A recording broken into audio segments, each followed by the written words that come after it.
আগামী অর্থবছরের বাজেটে ফ্রিজ ও এসির ওপর মূল্য সংযোজন কর বা ভ্যাট হার দ্বিগুণ করা হচ্ছে।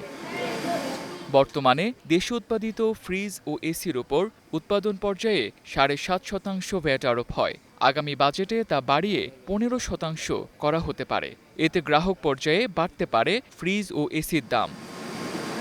বর্তমানে দেশের এসি ও ফ্রিজের বাজারের প্রায় ২/৩ দেশি ব্র্যান্ডগুলোর দখলে। শহর এলাকায় বিদেশি ব্র্যান্ডগুলোর চাহিদা বেশি থাকলেও মফস্বলের বাজারে প্রায় পুরোটাই এখন দখল করে আছে দেশি ব্র্যান্ডগুলো। এর পেছনে বড় ভূমিকা রেখেছে সাশ্রয়ী মূল্য ও সহজলভ্যতা।